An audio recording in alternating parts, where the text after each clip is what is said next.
Friends, welcome back to my channel. कैसे हैं आप सब लोग? आई होप आप सब लोग ठीक होंगे, मस्त होंगे, स्वस्थ होंगे, तंदुरुस्त होंगे, जहां भी होंगे मजे में होंगे। तो ये वाली वीडियो जो है आज की है सबसे अवेटेड एंड सबसे रिक्वेस्टेड वीडियो जो मैं बनाने जा रही हूँ, वो है मेरी लव स्टोरी की वीडियो। तो अगर मेरी इंट्रोडक्शन वाली वीडियो आप लोगों ने नहीं देखी है तो इसका मैं लिंक आई बटन में डाल देती हूँ, आप जाके देख सकते हैं। तो ही आपको ये वाली वीडियो जो है थोड़ी सी समझने में आसान रहेगी या इजी रहेगी। आई मीन मेरी स्टोरी। तो चलिए करते हैं बिना टाइम वेस्ट करे अपनी लव स्टोरी की वीडियो शुरू। जैसा कि मैंने अपनी लास्ट वीडियो में बताया कि मुझे दुबई जाने का ऑफर मिला अपने एक फ्रेंड के थ्रू और मैं आ गई दुबई में। दुबई में आने के बाद में जो है मैं मिली हूँ यहाँ पे मनोज से। मनोज लगभग 3 मंथ्स तक या 4 मंथ्स तक मैं गई थी वहाँ पे। 26 जनवरी को ज्वाइन किया था मैंने 2015 में। उसके बाद में जो है मेरा कोई प्लानिंग ऐसा नहीं था कि मैं यहाँ पे बॉयफ्रेंड बना लूंगी या किसी से शादी कर लूंगी इस तरह से। तो मैं 3-4 महीने तक एकदम नॉर्मल वहाँ पे आराम से मैंने जॉब कर रही थी। तब मुझे, हम लोगों का एक ड्रीम होता है ना लड़कियों का बचपन से ही कि हमारा हस्बैंड कैसा होना चाहिए, और मुझे जो है एक्चुअल में एक ड्रीम था कि ड्रीम आता था मुझे। आप लोगों को शायद फनी लगे लेकिन मेरी सच है कि मुझे ड्रीम आता था कि मैं ड्रीम में हमेशा देखती थी, हम नॉर्थ इंडियंस जो है हमारे यहाँ पे सी नहीं होता है, मैंने समुंदर कभी नहीं देखा था। नदियां रहती हैं लेकिन सी तो जो है साउथ इंडिया में ही आते हैं, मुंबई वगैरह में। उस साइड में कभी गई भी नहीं थी। तो मूवीज वगैरह में मैंने कभी देखा होगा तो शायद ही, मुझे याद भी नहीं था। तो मुझे वो सपना बचपन से ही आता था, जब से मुझे याद है। आई मीन तो उसमें मैं क्या होता था, मैं समुंदर के किनारे ऐसे बीच पे बैठी हुई हूँ, एकदम से वहां से उठ के भागती हूँ और भागते भागते जो है मेरे को किसी ने टैप करता है यहाँ पे मेरे शोल्डर पे। जब मैं टर्न करके देखती हूँ यानी कि मुझे फील होता है कि मैं किसी के साथ हूँ और वो मेरा लाइफ पार्टनर होता है। लेकिन जब भी मैं टर्न करके देखती थी मुझे वहां पे कोई नहीं मिलता था। और यही dream after so long time मुझे आया दुबई में फिर से। और जैसे ही ये मुझे टैप टैप किया और मैंने पीछे से टर्न करके देखा तो वहां पे मुझे मेरे हस्बैंड जो है फर्स्ट टाइम एवर मुझे उनका फेस दिखाई दिया कि हाँ वो होते हैं वहां पे। और उस टाइम तक मैं उनसे सिर्फ एज अ फ्रेंड बात करती थी। इवन कि मनोज मेरे जूनियर थे, मैं उनकी सीनियर शेफ थी। तो इतना कोई अच्छा बॉन्ड भी नहीं था, फ्रेंड नहीं था, एज अ सीनियर जूनियर वाला जो कि हम नॉर्मल एक डिपार्टमेंट में रहते हुए बात करते थे, उतना ही था। तो उसके बाद मुझे एक अंदर से जो है कनेक्शन फील होने लगा। ये चीज मुझे आज भी सब लोग जो भी मिलते हैं उनको पता चलता है, हाँ किसी को भी देख के पता चलता है कि हमारी लव मैरिज हुई है, पता नहीं नेशनलिटी की वजह से या क्या है। तो वो लोग मुझसे सीधा क्वेश्चन पूछते हैं जो भी होते हैं कि आपने मनोज को प्रपोज किया था कि मनोज ने आपको किया था। तो आज मैं आप लोगों को बता देती हूँ कि मैंने ही मनोज को प्रपोज किया था सबसे पहले। और सब लोगों को लगता है कि हाँ मैंने ही किया होगा। शायद मनोज ज्यादा ही शाई है, इसकी वजह से हो सकता है वो ज्यादा बात नहीं करते हैं, शायद इसलिए लोग अज्यूम कर लेते होंगे। तो मैं थोड़ी सी टॉकेटिव हूँ, मुझे अच्छा लगता है बातें करना, इसीलिए मैं आप लोगों के साथ भी अपनी सारी बातें शेयर करती हूँ। तो हुआ ऐसा कि मुझे वो ड्रीम आने के बाद में एक अंदर से कनेक्शन फील होने लगा मनोज के लिए। और मैं उससे पहले से थोड़ा ज्यादा बातें करने लगी। और अचानक से मैंने एक दिन जो है देखा कि कॉमन फ्रेंड लिस्ट में फेसबुक पे वो दिखाई दे रहे हैं और मैंने उनको फ्रेंड रिक्वेस्ट भेज दिया। फ्रेंड रिक्वेस्ट भेजने के बाद में उन्होंने एक्सेप्ट नहीं किया कई दिनों तक और मैंने ज्यादा ध्यान नहीं दिया क्योंकि इतना भी कुछ वो नहीं था, बस ड्रीम था वो मेरा कि ऐसे ड्रीम में मुझे दिखाई दिया, लेकिन इतनी ज्यादा वो नहीं थी कि मुझे उसको बॉयफ्रेंड बनाना है या कुछ है। तो जब दुबई में होते हैं तो यूजुअली वो लोग हमें वहां से वैक्सीनेशन के लिए और मेडिकल चेकअप के लिए 2-3 बार भेजते हैं। तो एक बार जो है मैं वैक्सीनेशन के लिए गई थी और वैक्सीनेशन लगवाने के बाद में सीधा जो हमें होटल आना पड़ता है और होटल से ही हमें वापस घर भेजा जाता है, क्योंकि जो हमें आईडीज दी होती है वो हमें सबमिट करानी होती है। लाइक वैक्सीनेशन के हिस्ट्री वो लोग रिकॉर्ड देते हैं तो हमें एचआर में जमा कराना होता है। तो उस टाइम पे मनोज जो है नाइट ड्यूटी कर रहे थे और मैं वैक्सीनेशन की वो सबमिट कराने के बाद में बस का वेट कर रही थी और ये लोग नाइट से घर जाने के लिए वेट करते फ्रेंड के साथ में। तो एक फ्रेंड ने उसे बोला कि हम लोग बाहर किसी काम से जा रहे हैं। तो उसने मनोज को पूछा कि तुम भी चलोगे? मनोज ने पटाख से हाँ बोल दिया और मैं भी वहां पे खड़ी थी। तो इवेंचुअली उन्होंने मुझसे भी पूछ लिया, अरे तुम घूमने चलोगी? तो मैं तो जो है वो अभी 3 से 4 महीने हो चुके थे, कहीं भी नहीं गई थी दुबई में घूमने के लिए। तो फिर भी मैंने मना कर दिया। मैं ऑफ वाले दिन रेस्ट करना ज़्यादा प्रेफर करती थी, एक ही ऑफ मिलता था वीक में। तो मैंने बोला नहीं नहीं, मैं तो जो है रेस्ट करूंगी, मैं घर जाऊंगी। तो उन लोगों ने 2-3 बार थोड़ा सा मुझे बोला, तो फिर भी मैंने मना कर दिया। अचानक से मनोज ने जो है मेरा हाथ पकड़ के खींचा कि चलो चलो ज्यादा नखरे मत मारो बोल के, और मैंने जो है एक्सेप्ट भी कर लिया। ऐसे लाइक पता नहीं उसने किस हक से, लाइक ऐसा हम इतने भी क्लोज फ्रेंड नहीं थे कि वो मेरा हाथ पकड़ ले, लेकिन उसने मेरा हाथ पकड़ के खींचा और मैं चली भी गई, मना ही नहीं कर पाई। और इस तरह से जो है हम बातें करते रहे फ्रेंड्स, और शाम तक हम लोग घूम फिर के फिर घर पहुंचे। और उसके बाद से जो है उसने जाके मेरी फ्रेंड रिक्वेस्ट एक्सेप्ट की। कितने दिन हो चुके थे मुझे भी याद नहीं था।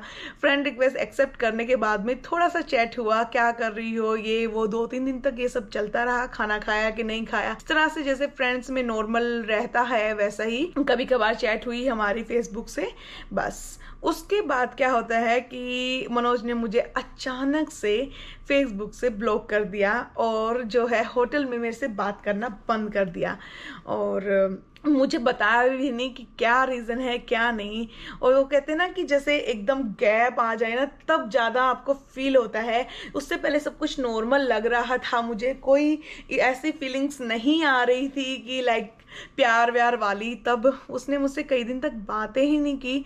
तो मैंने उससे पूछना चाहा कि ऐसा क्या हुआ, मैंने कुछ गलत बोल दिया या कुछ। तब उस जो है मुझे रिप्लाई भी नहीं किया, इग्नोर करना स्टार्ट कर दिया, फुल्ली इग्नोर, कोई रीजन भी नहीं मुझे बताया। तो उसके बाद में जो उसके फ्रेंड्स थे, जो उसके रूममेट्स थे, उनसे मेरी बातें होती थी, और जो है मैं उनसे पूछा तो उन्होंने बताया हमें नहीं पता कुछ भी ऐसा। आफ्टर मंथ और पता नहीं 20 डेज के बाद में एक फ्रेंड थे, उसने मुझे उस दिन बोला कि आज मनोज तुमसे बात करेगा। तब तक तो मैंने छोड़ ही दिया था। मैंने कहा चलो भाड़ में जाओ, अगर तुम कोई इतना नखरे मार रहा है लड़का तुम्हारे सामने, तो वो वैसे भी तुम्हारा कोई वो बॉयफ्रेंड तो नहीं है कि तुम उसके पीछे घूमोगे। तो मैंने सोचना भी बंद कर दिया था। लेकिन एकदम से जब उसने बोला मुझे, मैंने कहा ठीक है बात करेगा, इट्स ओके।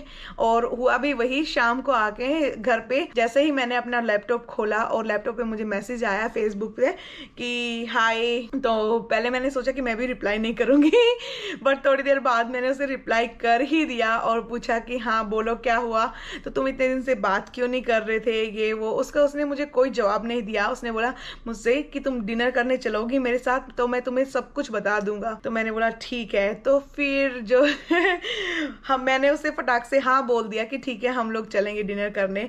लेकिन मेरी एक फ्रेंड थी वहां पे, वो फिलिपिनो फ्रेंड थी मेरी, और उसने मुझे बहुत डांटा। मैं उसके साथ शेयर करती थी अपनी चीजें। उसने मुझे बोला तुम्हें इतना जल्दी हाँ नहीं बोलना चाहिए था। तो मैंने बोला चलो छोड़ो यार, मैं चली जाती हूँ, कोई बात नहीं। तो जो है मैं उसके पास गई वहां पे, और उस टाइम पे जो है वो हाइड करके बैठा हुआ था अपने आप को। तो उस एकदम से सामने नहीं आया, उसको पता नहीं क्या हेजिटेशन, उसको लगा हुआ कि मैं नहीं आऊंगी। ऐसे ही मैंने उसको हाँ बोल दिया। तो जैसे ही मैं वहां पे खड़े होकर वेट कर रही थी, तब वो एकदम से पीछे से आया, बोला कि ओह तुम आ गई, चलो चलते हैं। तो इस तरह से जब हम जा रहे थे बाहर और खाना खा के हम लोग वहां पहुंचे, तो मैंने पूछा कि तुम बात क्यों नहीं कर रहे थे। तो उसने बोला छोड़ो ना, कोई बात नहीं है, ऐसा कुछ नहीं है, मैं बिजी था। और उसी टाइम पे जो है नेपाल में अर्थक्वेक वगैरह आया था। तो 2015 में अर्थक्वेक आया था। तो मुझे लगा था शायद वो अपने घर की किसी टेंशन की वजह से मुझसे बात नहीं कर रहा है।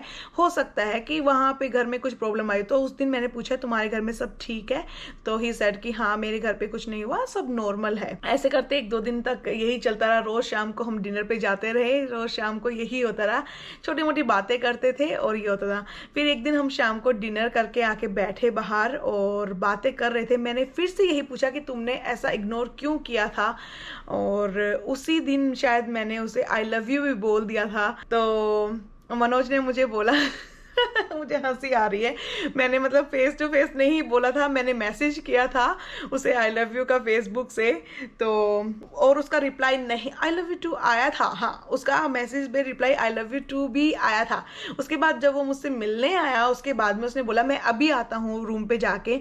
और उसके बाद आप बिलीव नहीं करोगे, आई थिंक रात के 9-10 बजे थे, और मैंने बोला कि ठीक है। उसने बोला जाते हुए मुझे कि अगर मैं नहीं आया तो तुम चली जाना, तो मैंने बोला नहीं, मैं यहाँ पे बैठ के इंतजार करूंगी, तुम कुछ लेने ही तो जा रहे हो या तुम्हारा इरादा नहीं वापस आने का, तो मुझे बता दो अगर तुम बिजी हो तो। उसने बोला नहीं नहीं ऐसा कुछ नहीं है। और आप ट्रस्ट नहीं करोगे, मैं पूरी रात भर सुबह के 6-7 बजे तक वहीं पे बैठी रही उसी जगह पे।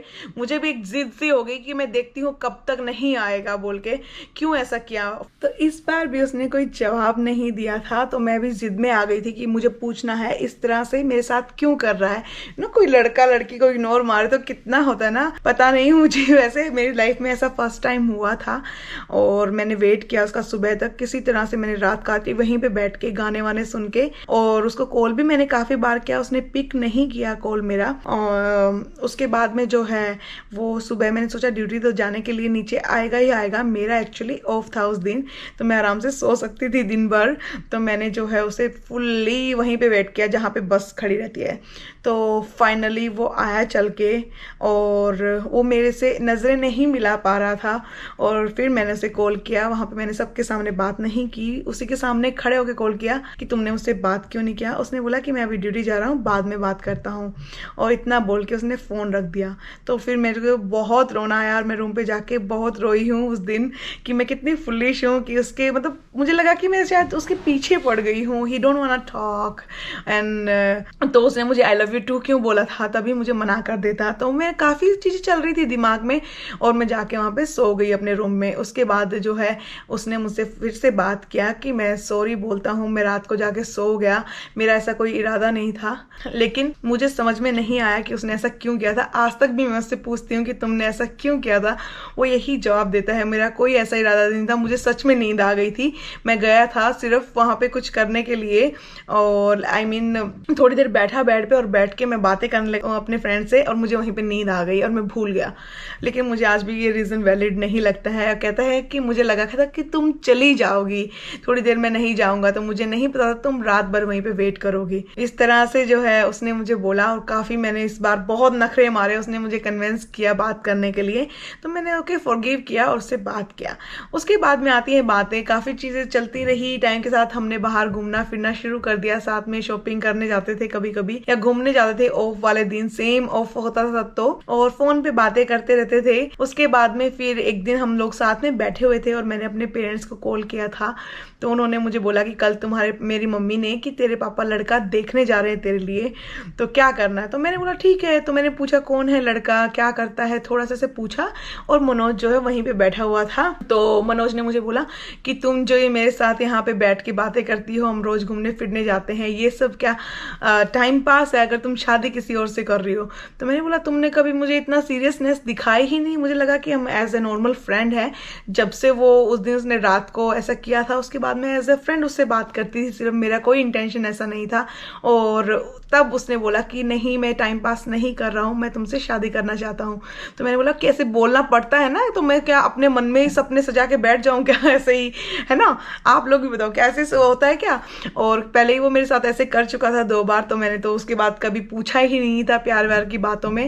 एंड फिर आती थी चीज़ें कि ठीक है कि मेरे घर वाले जो पढ़ाई लिखाई नहीं करवा रहे थे, दुबई नहीं भेज रहे थे, अब वो इस चीज़ को कैसे मानेंगे। फिर मनोज जो है वो तो इंडियन भी नहीं था, हमारी कंट्री से भी नहीं था, वो नेपाल से था। और आप लोगों को पता ही होगा कि नेपाली लोग को हमारे यहाँ पे तो बहादुर वगैरह बोलते हैं, और हमारे खेतों में काम करते हैं तो वो लोग उसको उससे देखते हैं कि नेपाली तो बहुत गरीब होते हैं, या मुझे समझ ही नहीं आया कैसे बात करूं। और ना ही फिर हमारा रिलीजन मैच करता था, और सब कुछ चीज़ें अलग थी। मनोज बुद्धिस्ट है, मैं हिंदू हूँ, सब चीज़ें एकदम उलट पुलट हो गई। कैसे कैसे करके मैंने अपने घर वाले से बात किया, तुरंत कॉल करके कि आप लोग जो है लड़का देखने मत जाना, मैंने अपना लड़का खुद देख लिया है। और ऐसा बोल के मैंने फ़ोन काट दिया। और उसके बाद फ़ोन पे फ़ोन आते रहे वहाँ से, तो मुझे जवाब देना मुश्किल हो गया कि अब मैं क्या बोलूँ। जैसे ही मैंने थोड़ा सा मनोज के बारे में मम्मी को बताया, तो उन्होंने मुझे डांटना शुरू कर दिया, तुझे कोई इंडियन लड़का नहीं मिला था क्या, नेपाली से शादी करेगी, ये वो बहुत कुछ ड्रामे चले। और वो रोज़ मुझे कॉल करने लग गए थे कि हम लोग एक्सेप्ट नहीं करेंगे, अब तो लड़का देखने जा रहे तेरे पापा, और सीरियस हो। और इस इंसिडेंट के बाद तो मेरे पापा और सीरियस हो गए, उनको लगा कि फटाक से उसकी शादी कर दो, अब और देर नहीं करनी है। तो मैंने उनको किसी तरह से बहुत रो पीट के इतने ड्रामे करके कन्विंस किया। और फाइनली उन लोगों ने, मेरे पेरेंट्स ने बोला कि पहले तुम यहाँ पे आ जाओ तब हम लोग डिस्कस करेंगे। और ये था सबसे मुश्किल पड़ाव यहाँ पे। तो मुझे लगने लगा कि कहीं वो मार ही ना दे मुझे, क्योंकि हमारे यहाँ पे ओनरशिप किलिंग का बहुत ज्यादा केसेस सुने थे हम लोगों ने बचपन में, और होते भी थे। कोई ऐसी हरकतें कर देते उनको मार काट दिया जाता था। तो टाइम वैसे तो चेंज हो गया था, क्योंकि वो बचपन की बातें थी, ऑलरेडी 12, 14, 15 साल या ज्यादा ही टाइम ऊपर जा चुका था। तो चीजें चेंज होने लगी थी, हमें पता चलने लगा था कि उसने लव मैरिज कर ली, या कोई जो है पेरेंट्स एक्सेप्ट करने लगे थे। तो उस सिनेरियो में मेरे पेरेंट्स ने मुझे कहा कि पहले तुम घर आ जाओ। फिर जो है मनोज के पेरेंट्स से मेरी बातें होने लगी थी, तो उसकी मम्मी जो है डर गई और उन्होंने मुझे कहा कि तुम ऐसा करो, पहले नेपाल आ जाओ मनोज के साथ में, हम लोग यहाँ पे शादी कर देंगे तुम्हारी, और फिर तुम अपने घर जाना, वरना तो वो लोग ना मानेंगे नहीं, तुम्हारी किसी और से शादी ना कर दें। तो मैंने बोला नहीं ऐसा नहीं है, अगर वो लोग नहीं मानेंगे तो मैं शादी नहीं करूंगी, क्योंकि अगर मैंने इस तरह से कुछ किया तो फिर मेरे बहन भाइयों की शादी होना बहुत मुश्किल हो जाता। उनके लिए मैं कुछ भी करने के लिए तैयार थी। तो मैंने बोला मनोज को, अगर मेरे पेरेंट्स एक्सेप्ट नहीं करेंगे तो हम लोग शादी नहीं करेंगे। मैं घर आने वाली थी, तो उस टाइम पे उन लोगों ने डिस्कस किया होगा फैमिली में जैसा भी। तो फाइनली मेरी मम्मी ने भी पापा को काफी कन्विंस किया और वो लोग एग्री हो गए। तो आने से पहले ही हमारे, तो मम्मी ने पूछा कि कब करनी है शादी, पंडित वगैरह को दिखाने लग गए। तो उन्होंने ओके बोल के कार्ड भी छपवा दिए थे। तो मेरी बहन की शादी भी मेरे साथ वाले, मतलब सेम डे में ही थी, मेरी छोटी बहन की शादी। तो कार्ड छप चुका था, उनकी भी एक ही कार्ड में दोनों के नाम थे। तो मुझे थोड़ा थोड़ा ट्रस्ट होने लगा कि नहीं ऐसा कुछ नहीं करेंगे। तो उन लोग को भी ये लग रहा था कि कहीं मैं भाग के वहीं की पे शादी करके ना बस जाऊं, आऊं ही ना यहाँ पे। तो उन लोग को भी डर लग रहा था कि बाद में हमारे बच्चों की शादी नहीं होगी, ऐसा मैंने कुछ कर दिया तो। लेकिन ऐसा तो मैं कुछ करने वाली नहीं थी, लेकिन वो बोलते हैं उन लोग को भी ऐसा लग रहा था, इसके लिए उन्होंने सोचा कि खुद से ही शादी कर देते हैं, इससे पहले कि वो लोग भाग भूग के कुछ कर ले। तो फाइनली दुबई से हम लोग जो है, मैं इंडिया आई और मनोज जो है नेपाल गए पहले, और उस 10 दिन बाद जो है वो इंडिया में आए। मेरे पेरेंट्स ने उसे बुलाया, उन्होंने कहा कि हम मिलेंगे और उसके घर जाके देख के आएंगे। कार्ड तो वैसे छप पे ही चुके थे, बट भी चुके थे। तो फिर भी मनोज आया, उन लोग से मिला और उनको बहुत अच्छा लगा। फिर मेरे नाना जी और मेरे पापा जी उनके घर पे गए, मनोज के घर पे, और वो लोग देख के आए नेपाल जाके सब कुछ। उन लोग को बहुत अच्छा लगा, सेटिस्फेक्शन हुई कि हाँ सब लोग वेल सेटल्ड हैं, अच्छे हैं, घर अच्छा है, ये जो कि पेरेंट्स के दिमाग में रहता ही है अपने बच्चों को लेके। तो फाइनली फिर हमारी 14 फेब को शादी हुई, और 14 फेब को मेरी बहन की शादी थी, वैलेंटाइन डे का दिन होता है जो।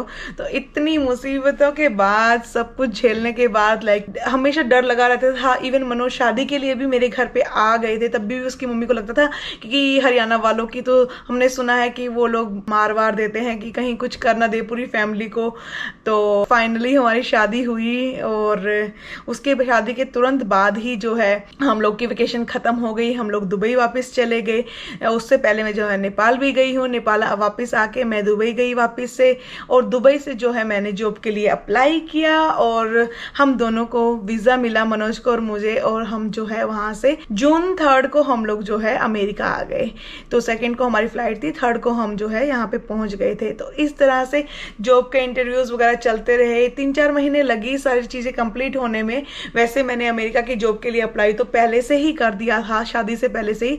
वो जो है हम दोनों को ही, जो वैकेंसी में हमने दोनों को ने ही कर दिया था। तो वहाँ पे जो इंटरव्यू पे भी हम दोनों साथ ही गए थे। और मुझे याद है मैं जनवरी में घर पे आने से पहले इंटरव्यू पे गई थी, और हम दोनों को सिलेक्शन हो चुकी थी। तो आगे की प्रोसेस जो है चली रही थी हमारी। घर पे हमने बता दिया था कि अब हम दुबई नहीं रहेंगे, शादी के बाद शायद हम अमेरिका चले जाएंगे। तो घर वाले थोड़े और खुश हो गए थे, और कहते हैं ना कि खुशी के थोड़े 4 चांद लग गए थे कि हाँ चलो शादी तो हो ही रही है, उसके बाद वो अच्छी जगह पे जाके सेटल हो जाएंगे। तो उसके बाद से जो है शादी के कुछ टाइम बाद ही, जब तक वीज़ा वगैरह की प्रोसेस चली, हम लोग दुबई में रहे, और फाइनली जो है हम अमेरिका आ गए। और आज जो है हमें शायद 5 साल हो जाएंगे इस साल जून में। 5 साल से हम यहाँ पे सेटल्ड हैं, अब हैप्पी हैं। हमारी फैमिली में एक मेंबर और जुड़ गया है, आरव, और उसके बाद अभी एक और जुड़ने वाला है हमारी फैमिली में कोई मेंबर, पता नहीं क्या होगा। तो हमारी फैमिली 2 थी, 2 से हम लोग 4 होने वाले हैं। तो ये थी हमारी हैप्पी मैरिड लाइफ की छोटी छोटी सी लंबी सी पता नहीं क्या मैं कहूँ स्टोरी। तो इस तरह से हम लोग दो लोग जो मिले हैं, आज भी सब लोग हमसे पूछते हैं अरे ये तो नेपाल से हैं, तुम इंडिया से कैसे मिली। तो आज मैंने सारा एक्सप्लेन कर दिया है इस वीडियो में कि हम लोग कैसे मिले हैं। तो अगर आप लोगों को मेरी लव स्टोरी वाली वीडियो जो अच्छी लगी हो तो प्लीज़ लाइक शेयर सब्सक्राइब करें मेरे चैनल को। और जिन लोगों ने रिक्वेस्ट किया था उन लोग को फिर से so much thank you so much. Bye, take care, see you.